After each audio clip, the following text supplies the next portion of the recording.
Speaker पद अपने पास ही रखेगी बीजेपी। टीडीपी का हो सकता है डिप्टी स्पीकर। स्पीकर चुनाव एनडीए के लिए चुनौती भी। लोकसभा स्पीकर के चुनाव को अब चंद दिन शेष रह गए हैं और इसको लेकर घमासान भी मचा हुआ है। चुनावी नतीजों के बाद एनडीए के सहयोगी दल टीडीपी ने स्पीकर पद की मांग भी की थी, लेकिन बीजेपी किसी भी कीमत पर स्पीकर पद पर झुकने को तैयार नहीं है। इस बीच अब कहा जा रहा है कि स्पीकर पद को लेकर एनडीए में बात बन गई है। खबर है कि स्पीकर पद बीजेपी अपने पास ही रखेगी।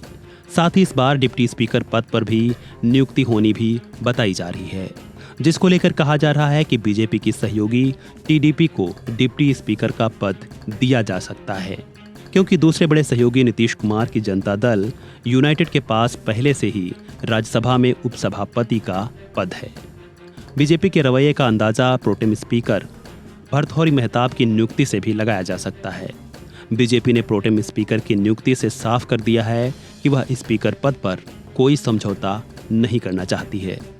इस बार भले ही लोकसभा में विपक्ष का संख्या बल पहले की तुलना में अच्छा हो, लेकिन सत्ता पक्ष के तेवर पहले की तरह ही लगातार वैसे ही बने हुए हैं। सत्ता पक्ष इसका कोई दबाव महसूस नहीं कर रहा है। सत्ता पक्ष अध्यक्ष और उपाध्यक्ष पद अपने ही पास रखना चाहता है। हालांकि विपक्ष उपाध्यक्ष पद की मांग जरूर कर सकता है। परंपरानुसार उपाध्यक्ष पद विपक्ष को मिलता भी रहा है। अगर ऐसा नहीं होता है तो विपक्ष इसमें अड़ंगा भी डाल सकता है। कहा जा रहा है कि विपक्ष अध्यक्ष और उपाध्यक्ष पद के लिए अपने उम्मीदवार भी उतार सकता है, जिससे एनडीए के लिए मुश्किल पैदा होगी। लोकसभा चुनाव में बहुमत हासिल कर एनडीए ने सरकार तो बना ली है, लेकिन लोकसभा स्पीकर का चुनाव बीजेपी नीत एनडीए के लिए ये भी किसी चुनौती से कम नहीं है।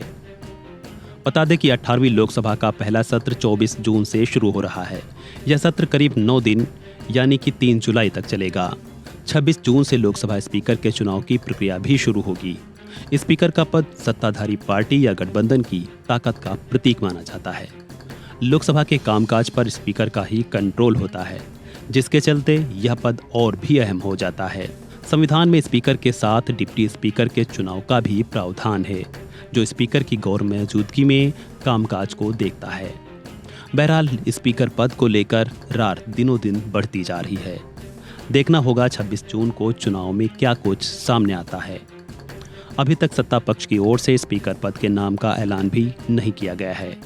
कहा जा रहा है कि विपक्ष को भी इसका इंतजार है और नाम के ऐलान के बाद विपक्ष भी अपनी रणनीति खोलेगा।